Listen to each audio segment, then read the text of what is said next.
चलिए, बिना किसी देरी के सीधे चलते हैं आज के इस रोंगटे खड़े कर देने वाले विश्लेषण में।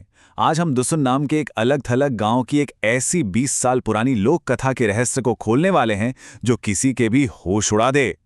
सोचिए, क्या हो अगर अतीत की एक छोटी सी पर खौफनाक गलती सालों बाद आपके आज को पूरी तरह से झकझोर कर रख दे।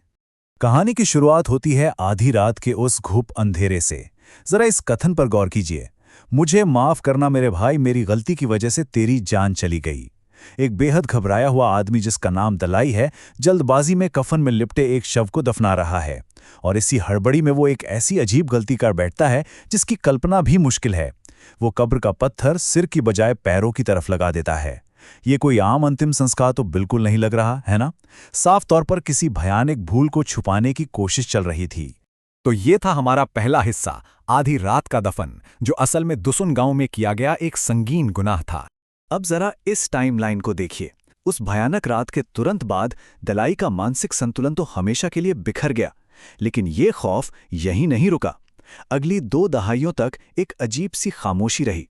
घटना के ठीक 5 साल बाद मरने वाले का भतीजा देदिन शहर चला जाता है, लेकिन कहानी में असली मोड़ तब आता है जब 20 साल बाद शहर की चकाचौंध में रहने वाले उसी देदिन को अचानक ऐसी खौफनाक चीजें दिखने लगती हैं कि उसे मेडिकल थेरेपी का सहारा लेना पड़ जाता है।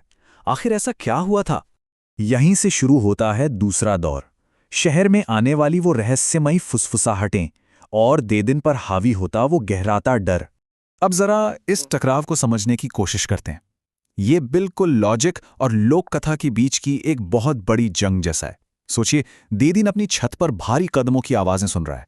एक तरफ तो वो एक मेडिकल अप्रोच अपना रहा है, समय पर दवाइयां ले रहा है और खुद को समझा रहा है कि सब दिमाग का खेल है, पर दूसरी तरफ एक नकारी न की जा सकने वाली सच्चाई उसके सामने खड़ी है। पिछले पूरे 1.5 महीने से लगातार 45 दिनों तक एक सफेद कफन में लिपटी आकृति रोज उसकी खिड़की पर नजर आ रही है। अब भला इसका क्या मेडिकल एक्सप्लेनेशन हो सकता है? इस सब से थक हार कर शुरू होती है दुसुन गांव की तरफ वापसी, जहां अतीत उसका इंतजार कर रहा था। अपनी गर्लफ्रेंड लिली के कहने पर देदिन शांति की तलाश में 15 साल बाद अपने गांव वापस लौटने का फैसला करता है। पर वो कहते हैं ना, कुछ साये आपका पीछा इतनी आसानी से नहीं छोड़ते।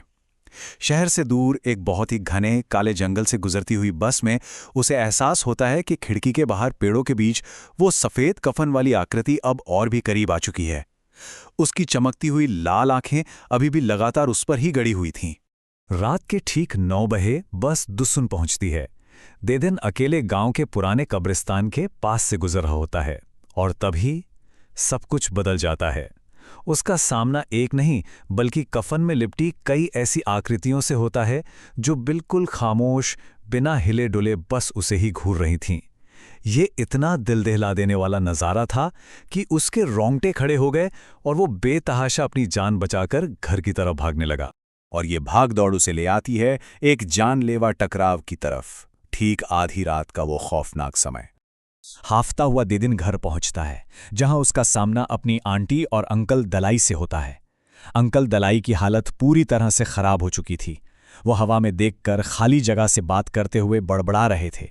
मैं जानता हूं वो उस गलती का बदला लेना चाहता है, पर मैं ऐसा होने नहीं दूंगा। ये अल्फाज सुनते ही देदिन के दिमाग में जैसे घंटी बजी। उसने तुरंत समझ लिया कि उसके अंकल भी बिल्कुल उसी अदृश्य खौफ, उसी कफन वाले साये का सामना कर रहे हैं जिसने पिछले 1.5 महीने से उसकी रातों की नींद उड़ाई हुई है। और फिर आती है वो ठीक आधी रात। तनाव अपने चरम पर था, क्योंकि अब वो साया सिर्फ बाहर नहीं था। उस खामोश घुरती हुई शक्ति ने आखिरकार घर के अंदर कदम रख ही दिया। देदिन शायद बाहर भागने की कोशिश करता, पर तभी दरवाजा खुलता है और अंकल दलाई किसी जुनून में एक बंदूक लेके तेजी से उस आकृति की तरफ लपकते हैं। यहां हम देखते हैं इंसानी हथियारों और उन अलौकिक ताकतों का वो टकराव जिसमें नतीजा पहले से तय था। दलाई अंधाधुंध गोलियां चलाते हैं, पर उस साय पर एक खरोच तक नहीं आती। सोचिए, इंसानी हथियार इन पुरानी लोक कथाओं की ताकतों के आगे कितने बेअसर साबित होते हैं।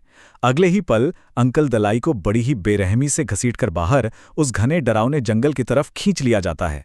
वहां से सिर्फ एक आखिरी, जिसमें सिहरन पैदा कर देने वाली चीख गूंजती है, और फिर हर तरफ सन्नाटा छा जाता है। अंकल दलाई के इस खौफनाक अंजाम के बाद वक्त आता है सबसे बड़े राज से पर्दा उठने का।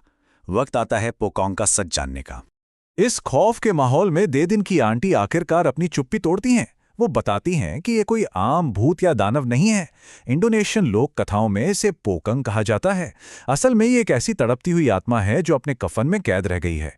होता यह है कि इस्लामिक परंपरा के मुताबिक शव को दफनाते समय कफन की गांठें खोलनी लाजमी होती है, लेकिन जब कोई वैसा नहीं करता तो आत्मा उसी कफन में फंसी रह जाती है और अपनी रिहाई या इंसाफ के लिए इस दुनिया में भटकती रहती है।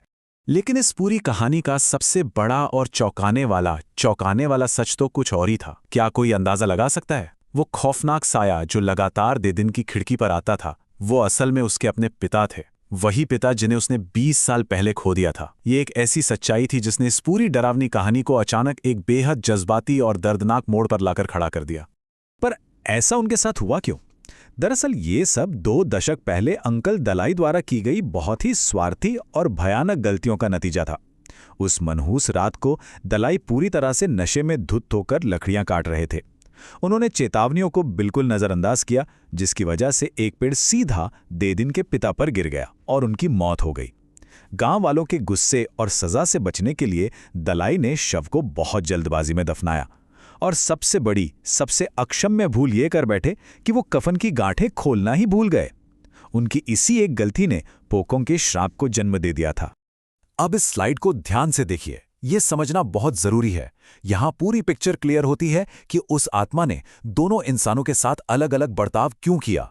अंकल दलाई पर हमला जानलेवा था क्योंकि वो उनके गुनहगार थे, उन्हें उनके स्वार्थ और गुनाह की सजा मिलनी ही थी। लेकिन देदिन तो एक निर्दोष बेटा था। उसे सिर्फ इसीलिए डराया गया ताकि वो छुपा हुआ सच बाहर आ सके। उस आत्मा का मकसद सिर्फ उस बेटे को अपने पिता की मौत की असली कहानी से आगाह कराना था, ना कि उसकी जान लेना। अब सच सामने था तो बारी आती है इस मनहूसियत को खत्म करने की, यानी श्राप को तोड़ने की। एक बार जब सच की कड़ियां जुड़ गईं तो देदिन ने पिछले 20 साल के इस बुरे सपने को हमेशा के लिए दफन करने का फैसला किया। अगले ही दिन उसने पारंपरिक और धार्मिक तरीकों का पूरा सहारा लिया। उसने सबसे पहले उस छुपे हुए गुनाह के सच को अपनाया।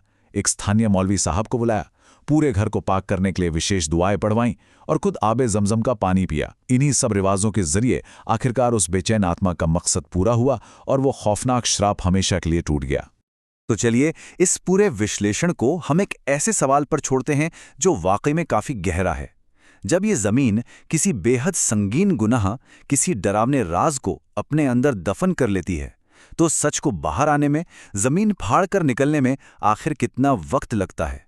ये पूरी दास्तान हमें सोचने पर मजबूर कर देती है कि क्या हम सच में कभी अपने अतीत के काले सायों से बचकर निकल सकते हैं। इस बारे में जरा सोचकर देखिएगा।